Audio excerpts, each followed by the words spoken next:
आणि आता पाहणार आहोत सविस्तर बातमी आणि बरंच काही। मात्र सुरुवातीलाच एक ब्रेकिंग न्यूज आपण पाहणार आहोत नागपुरातून, कारण नागपूरच्या इंदिरा गांधी शासकीय वैद्यकीय महाविद्यालय आणि रुग्णालयात इथे 77 कोटी खर्च करून अत्याधुनिक सर्जिकल कॉम्प्लेक्स उभारण्यात आलेलं होतं। मात्र या सर्जिकल कॉम्प्लेक्स मध्ये प्रवेश करताच पोर्च मधलं दृश्य पाहिलं की हे सर्जिकल कॉम्प्लेक्स आहे की डंपिंग यार्ड असा प्रश्न पडतो।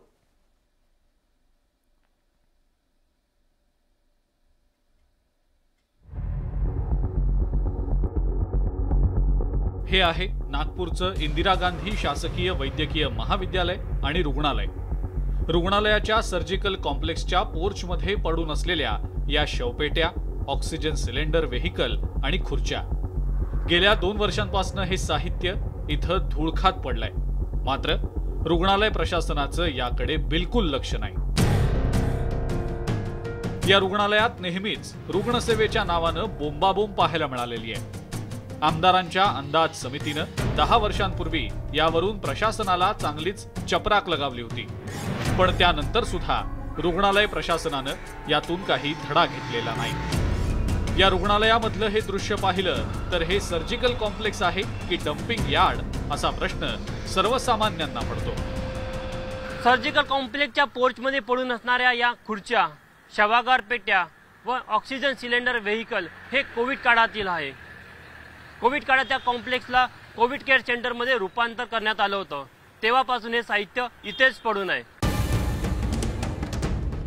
एकंदरीतच रुग्णांवर उपचार करण्यासाठी कोट्यवधी रुपये खर्च करून घेतलेलं साहित्य पडून असल्यानं या रुग्णालयाच्या कारभारावर प्रश्नचिन्ह निर्माण झालंय। तुषार कोहळे, न्यूज 18 लोकमत, नागपूर।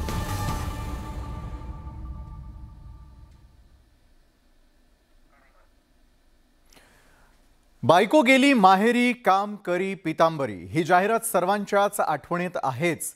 मात्र बायको माहेरी गेल्यामुळे एक दारुडा हा थेट मोबाईल टॉवरवरती चढला। त्यानं शोले स्टाईल विरुगिरी केली, मग त्याला काय आश्वासन देऊन खाली उतरवलं, पाहूयात त्याच संदर्भातला आमचा हा रिपोर्ट। जो मजनू ने लैला के लिए किया था, रांझा ने हीर के लिए किया था, रोमियो ने जूलियट के लिए किया था। Suicide suicide. सिनेमातला हिरो प्रेयसीसाठी दारूच्या नशेत सुसाइड करण्यासाठी पाण्याच्या टाकीवर चढला होता, तर इकडे हा जालना जिल्ह्यातला गणप्याही दारूच्या नशेत थेट मोबाईल टॉवरवर चढला। बदनापूर तालुक्यातल्या दाभाडी इथल्या गणप्या महाशयांची पत्नी माहेरी गेली। पत्नी नांदायला येत नसल्यानं गणप्यानं मोबाईल टॉवरवर चढाई केली। गणप्या काही करून खाली येत नव्हता, मग त्याला आमदार करण्याचं आश्वासन दिलं।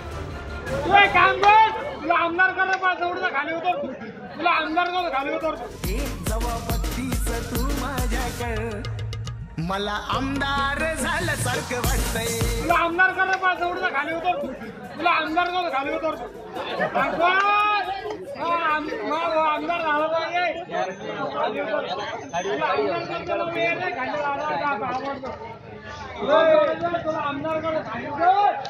मी त्याला सांगितलं की चल ये खाली, आता तुला आमदारच बनवून टाकू, तुला तुझी बायको आणून देऊ, तुझे सर्व काही मागण्या पूर्ण करू अशी मी त्याला विनंती केली।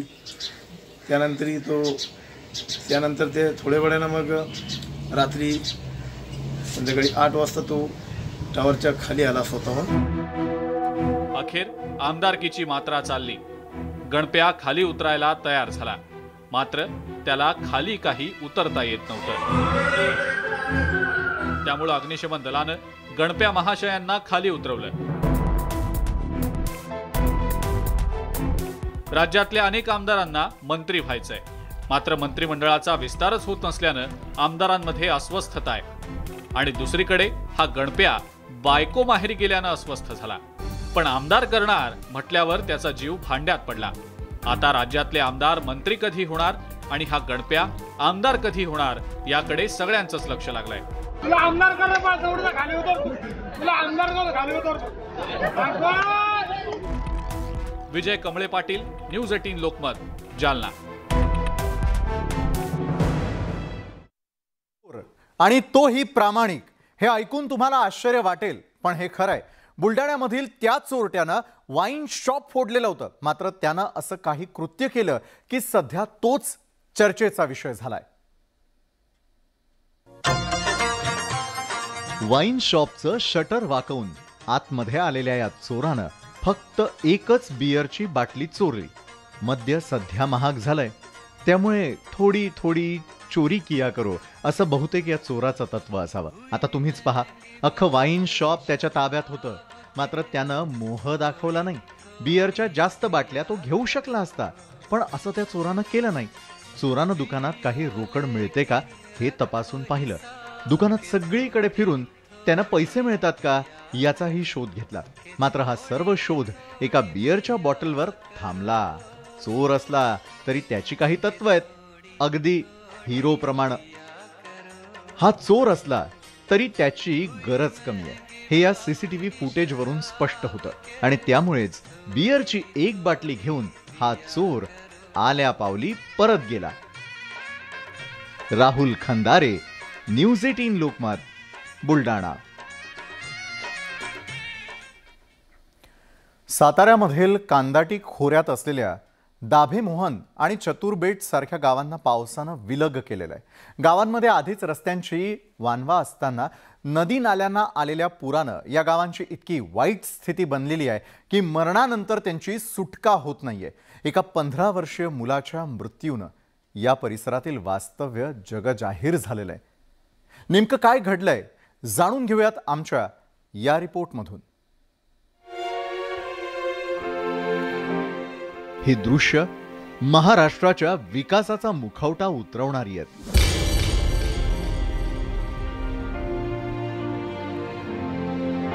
राज्यात आजही अनेक वाड्या वस्त्यांपर्यंत साधा रस्ता पोहोचलेला नाही। पावसाळ्यात शेकडो गावांचा संपर्क तुटतो, त्यातीलच एक साताऱ्याच्या कांडाटी खोऱ्यातील दाभेमोहन गावातील हे दृश्य। या परिसरातील नागरिकांचा मरणानंतरही कसा छळ होतो हे सांगणारी आहेत।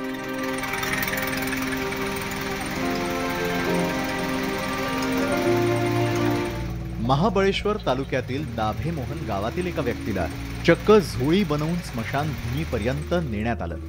काही ठिकाणी ओढ्यावर झाडांचा ओंडका टाकून जेसीबीच्या साह्यानं मृतदेहाचा स्मशानभूमीच्या दिशेनं प्रवास सुरू होता। त्यामुळं कोयनाकाठच्या अनेक गावातील लोकांचा मरणानंतरचाही हा खडतर प्रवास सत्ताधाऱ्यांसमोर सवाल उपस्थित करणार आहे। नदीकडच्या पलीकडची जी गावं आहेत, जी चतुर्बेट, दाभेमोहन, खरोशी, रेणोशी, आईर, ह्या मार्गाला पण आपण लवकरात लवकर चांगली चालना द्यावी, कारण हा आपल्या महाबळेश्वर तालुक्यामधील सर्वात अडचणीचा व दुर्गम भाग असेल, ह्याला आपण सर्वप्रथम प्राधान्य द्यावं। केवळ कांदाटी खोरं नव्हे तर महाराष्ट्रातील सर्वच भागात अशी अनेक गावं आहेत। पावसाळा सुरू झाला की ही गावं संपर्कहीन होतात। नावापुरत्या मोऱ्या बनवून यावरून वहिवाट करावी लागते। प्रशासकीय यंत्रणांच्या तात्पुरत्या मलमपट्ट्या लागतात आणि त्यावरून मग लग्नाची असो की मरणाची अशी यात्रा निघते। ही स्थिती महाराष्ट्राला नक्कीच भूषणावह नाही। त्यामुळे सरकारनं या गावांमध्ये किमान रस्ते पोहोचवण्यासाठी तरी प्रयत्न करायलाच हवा। साताऱ्याहून किरण मोहितेसह ब्युरो रिपोर्ट, न्यूज 18 लोकमत।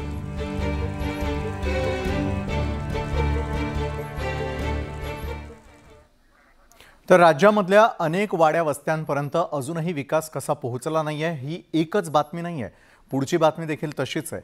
कारण नाशिकच्या आदिवासी बहुल सुरगाणा तालुक्यातील भेगू सावरपाडा इथल्या विद्यार्थ्यांना शिक्षणासाठी जीवघेणा प्रवास करावा लागत असून रस्ता नसल्यानं चक्क विद्यार्थ्यांना शाळेत येण्या जाण्यासाठी केटीवेअर बंधाऱ्यावरून वाहणाऱ्या पुराच्या पाण्यातून अशा प्रकारे जीवघेणा प्रवास करावा लागतोय। पुराच्या पाण्यातून मुलं निघाली शाळेला। भेगू सावरपाड्याच्या मुलांचा जीवघेणा प्रवास।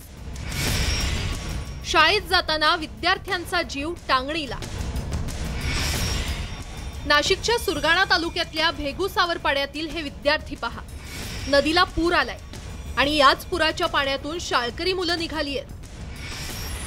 व्हिडिओमध्ये काही विद्यार्थिनी दिसतायत। या मुली केटी बंधाऱ्यावर असलेल्या गुडघावर पाण्यातून नदी पार करतायत। पाय ठेवताना थोडीशी जरी चूक झाली तरी नदीत वाहून गेले समजा। लहान विद्यार्थ्यांना हे पालक कडेवर घेऊन जाताना दिसतायत। एवढी भयानक स्थिती असतानाही प्रशासन मात्र बघ्याच्या भूमिकेत आहे। याबाबत माजी पालकमंत्री छगन भुजबळांना विचारलं असता विद्यार्थी रस्ता असतानाही केटी बंधाऱ्याचा शॉर्टकट घेत असल्याचा दावा करण्यात येतोय। साहेब, नाशिक जिल्ह्याच्या अनेक भागामध्ये पुराची परिस्थिती अद्यापही कायम आहे। सुरगाणा भागातला एक व्हिडिओ येतोय की ज्यामध्ये अनेक मुलं जे आहेत, शाळकरी मुलं, तर ते त्या पाण्यातनं जात आहेत, त्यांचा जीव धोक्यात जात आहे। शेकडो मुलं आहेत। बघावं लागेल, कारण अनेक वेळा असं असतं की दुसरा रस्ता असतो परंतु तिथूनच जायला सांगतात, शॉर्टकटने जायला सांगतात। हे विद्यार्थी धोकादायक पद्धतीनं नदी ओलांडत असतानाही त्याकडे कुणाचंच लक्ष नाही। या विद्यार्थ्यांना कुणी अडवत का नाही? पोलीस आणि महसूल यंत्रणा मोठी दुर्घटना घडण्याची वाट पाहतायत का, असा सवाल आता विचारला जातोय। लक्ष्मण घाटोळ, न्यूज 18 लोकमत, नाशिक। गावखेड्यातील दुरवस्थेसंदर्भातल्या बातम्या तर आपण पाहिल्या, मात्र थोडं आता शहराकडे येऊयात, कारण सायबर भामट्यांनी आता आरोग्य सेवकांना गंडा घालायला सुरुवात केली आहे। रक्तपेढी, पॅथॉलॉजी लॅब आता सायबर भामट्यांच्या रडारवरती आहेत। वैद्यकीय अडचणीत सापडलेल्या गरजू व्यक्तींनाही या भामट्यांनी गंडवलंय। पाहूयात याच संदर्भातली आमची बातमी आणि त्या अनुषंगानं बरंच काही।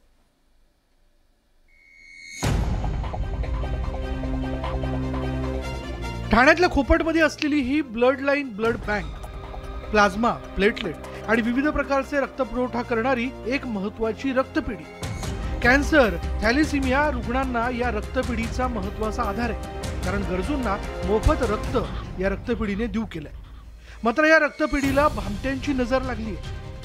ब्लडलाईनचं नाव घेऊन त्यांना तो सांगतो की या ठिकाणी पैसे पे करायचे आहेत, त्यासाठी लिंक पाठवली जाते आणि लिंकवर 5 रुपयेचं पेमेंट करायला सांगितलं जातं। रक्त देताना जसे प्रश्न ब्लड बँकेतले अधिकारी विचारतात तसेच प्रश्न हे भामटे विचारत असल्याने डॉक्टर सुद्धा चाट पडले। बीइंग अ डॉक्टर मैं शॉक हो गई उससे बात करते टाइम। तो बाकी जनरल पब्लिक को तो पता चलेगा ही नहीं कि ये कोई फ्रॉडस्टर है जो ऐसा करने को ट्राय करा। ज्या पद्धतीने ब्लड लाईन ब्लड बँकेची फसवणूक सुरू आहे, तशाच पद्धतीने राबोडीतल्या डोईफोडे लॅबच्या डॉक्टर संकेत डोईफोडेंना गंडा घालण्याचा प्रयत्न भामट्यांनी केला होता।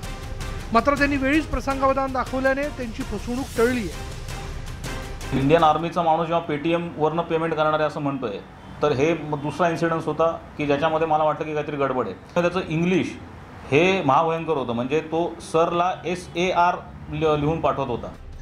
सायबर भामट्यांच्या गंड्याच्या या नव्या प्रकाराने सायबर पोलीसही अवाक झाले। भामटे दरवेळी नवनवीन क्लुप्त्या वापरून लोकांची फसवणूक करण्याचा प्रयत्न करतात। त्यामुळे ऑनलाईन व्यवहार करताना सावध राहण्याचा सल्ला सायबर पोलिसांनी दिला। जेव्हा असे तुमचे पैसे जेव्हा जातात, तुमच्या लक्षात आलं की नाही आपण फसवलं गेलेलो आहोत, तर एक तर तुम्ही पहिलं हे केलं पाहिजे की तुम्ही लगेच इमिजिएटली स्थानिक पोलीस स्टेशनला जाऊन तुमची कंप्लेंट लॉन्च केली पाहिजे। जर तुमचे विदिन 2-3 आवर्स की चान्सेस जास्त असतात की तुमचे गेलेले पैसे हे लवकरात लवकर मिळू शकतील। सायबर भामट्यांच्या या गैरवर्तणुकीमुळे ब्लड बँकेचे अधिकारी संतापले। ऐन गरजेच्या वेळी रुग्णांची आर्थिक फसवणूक थांबवण्यासाठी ब्लड बँकेच्या पदाधिकाऱ्यांनी पोलीस ठाण्यात धाव घेतली। पोलिसांनी थेट तक्रार घ्यायला नकार दिला आणि स्पष्ट सांगितलं, जोपर्यंत फसवणूक झालेली व्यक्ती समोर येऊन तक्रार करत नाही तोपर्यंत गुन्हा दाखल केला जाणार नाही।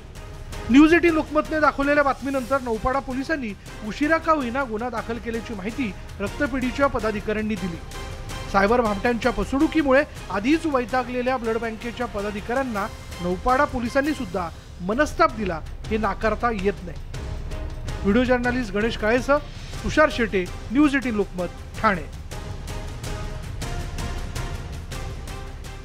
आणि त्यानंतर मोठी आणि अतिशय महत्त्वाची बातमी आहे, जे व्यक्ती नेहमी अत्यानंदी राहतात त्यांच्यासाठी। आनंदी माणसाला हार्ट अटॅक येत नाही असा आत्तापर्यंतचा समज होता, पण आनंदी आणि अत्यानंदी राहणाऱ्या माणसालाही हार्ट अटॅक येत असल्याची धक्कादायक माहिती समोर आली आहे। त्यामुळे आनंदाचा धक्काही मृत्यूचा धक्का ठरू शकतो। अत्यानंदातही येऊ शकतो हार्ट अटॅक. सुखद धक्काही जीव घेणा. आनंदालाही सावधपणे सामोरे जा.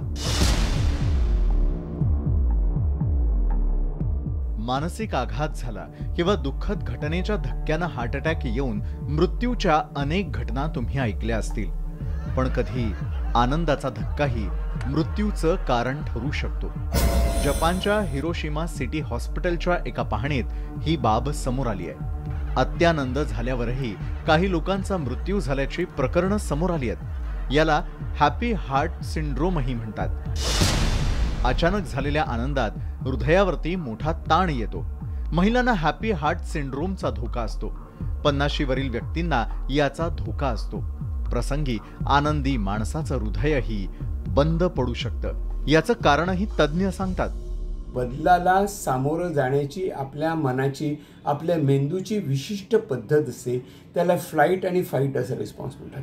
ही एक्सायटेड स्टेट असते मनाची. आणि या कंडिशनमध्ये, या अवस्थेमध्ये शरीरामधल्या अनेक रसग्रंथी अशा पॉवरफुल झालेल्या असतात की हृदयाचे ठोके वाढतात, धावपळ करावीशी वाटते, पळून जावंसं वाटतं, ते प्रतिकार तरी करायचा वाटतो. एक्सायटेड स्टेट असते. आणि अशा एक्सायटेड स्टेटमध्ये कधीकधी मनावरती म्हणजेच मेंदूवरती आणि हृदयावरती ताण पडू शकतो आणि हृदयविकाराचा झटका येऊ शकतो. सुखद धक्क्यालाही सामोरं जाताना थोडं सावधपणे सामोरं जा. नाहीतर आनंदोत्सव तुमच्यासाठी शेवटचा ठरू शकतो. आशिष राणे, न्यूज 18 लोकमत, मुंबई. आणि आता बातमी आहे राजकीय क्षेत्रातून. पक्षात झालेल्या सर्वात मोठ्या बंडानंतर आता शिवसेना पक्षप्रमुख उद्धव ठाकरे राज्याचा दौरा करणार आहेत. बंडखोरीनंतर पक्षात आलेली मरगळ दूर करणं आणि आगामी निवडणुकांसाठीची तयारी करण्यासाठी हा दौरा असणार आहे.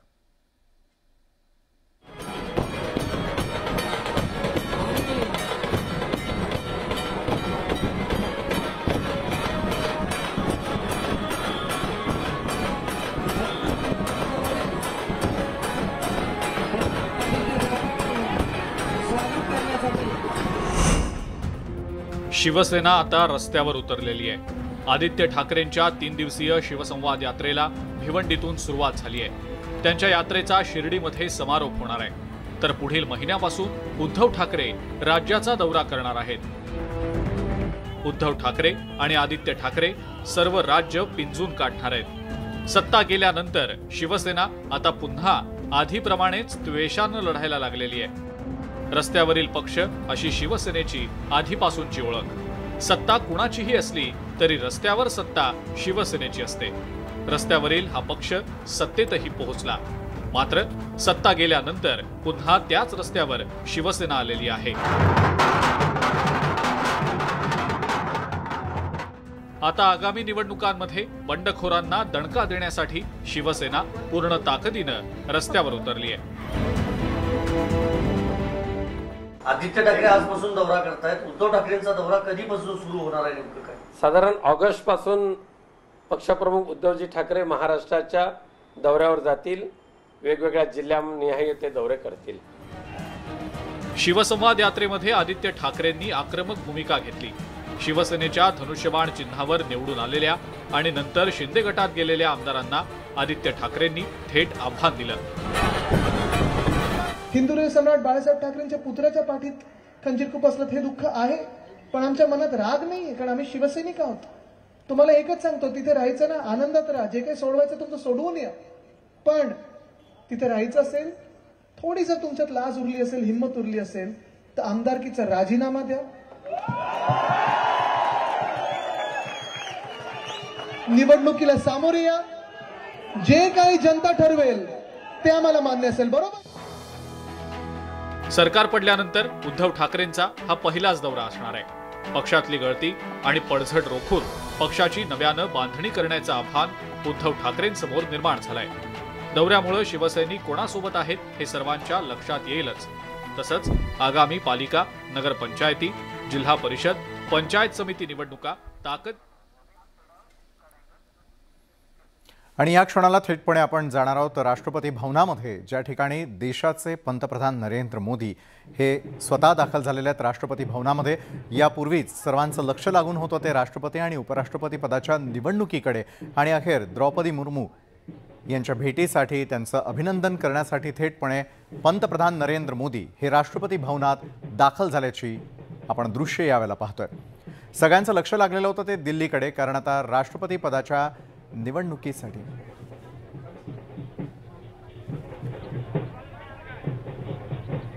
राष्ट्रपतींचं अभिनंदन करण्यासाठी द्रौपदी मुर्मू या नव्या राष्ट्रपती म्हणून निवडून आलेल्या आहेत आणि अखेर त्यांचं अभिनंदन करताना आपण पंतप्रधान नरेंद्र मोदी आणि राष्ट्रपती द्रौपदी मुर्मू यांची दृश्य थेटपणे आपण यावेळेला पाहतोय।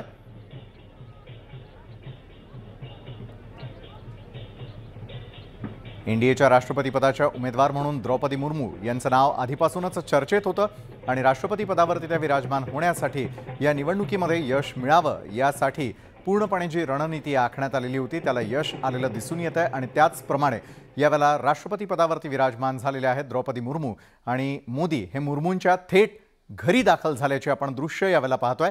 घरी जाऊन त्यांनी द्रौपदी मुर्मू यांचं अभिनंदन केलेलं आहे। देशाच्या नव्या राष्ट्रपतीपदी द्रौपदी मुर्मू यांची वर्णी लागलेली आहे आणि त्यांचं अभिनंदन करण्यासाठी देशाचे पंतप्रधान नरेंद्र मोदी थेटपणे भेटीला गेलेले आहेत त्यांच्या निवासस्थानी। राष्ट्रपती झाल्यानंतरची ही महत्त्वपूर्ण आणि पहिलीच भेट, कारण नरेंद्र मोदी यांनी पुष्पगुच्छ देऊन द्रौपदी मुर्मू यांचं अभिनंदन केलेलं आहे, ज्याचे आपणही थेट साक्षीदार होत आहेत न्यूज 18 लोकमतच्या माध्यमातून। कारण आजचा हा दिवस, हा क्षण अतिशय महत्त्वाचा देशासाठी, कारण देशाच्या सर्वोच्च पदावर म्हणजेच राष्ट्रपती पदावरती द्रौपदी मुर्मू यांची वर्णी लागल्यानंतर पंतप्रधानांच्या हस्ते पुष्पगुच्छ देऊन त्यांचं अभिनंदन करण्यात आल्याची ही दृश्य आपण थेटपणे पाहतोय। मोदींकडून मुर्मूंचं अभिनंदन करण्यात आलेलं आहे। द्रौपदी मुर्मू या राष्ट्रपती पदापर्यंत पोहोचण्यापूर्वी मात्र त्यांची कारकीर्द ही खरोखरच फार मोठी आहे। कुठल्याही प्रकारच्या अपेक्षा न ठेवता सेवाभावी वृत्तीनं त्यांनी आजपर्यंत केलेलं काम आणि थेटपणे राष्ट्रपती पदापर्यंत मारलेली मजल ही देशासाठी अतिशय महत्त्वाची। आदिवासी समाजाचं प्रतिनिधित्व करणाऱ्या द्रौपदी मुर्मू या सर्वोच्च स्थानी विराजमान झालेल्या आहेत आणि अखेर त्यांचं अभिनंदन पंतप्रधान नरेंद्र मोदी यांच्या हस्ते झालंय। पंतप्रधान मोदी मुर्मूंच्या थेट घरी। तर यावत्या आज संपूर्ण दिवसभरात घडलेल्या आतापर्यंतच्या अतिशय महत्त्वाच्या बातम्या आणि त्या अनुषंगानं घडत असलेलं बरंच काही। तर आजच्या बातमी आणि बरंच काही मध्ये वेळ झाली इथेच थांबण्याची। ताज्या बातम्यांसाठी पाहायला विसरू नका न्यूज 18 लोकमत।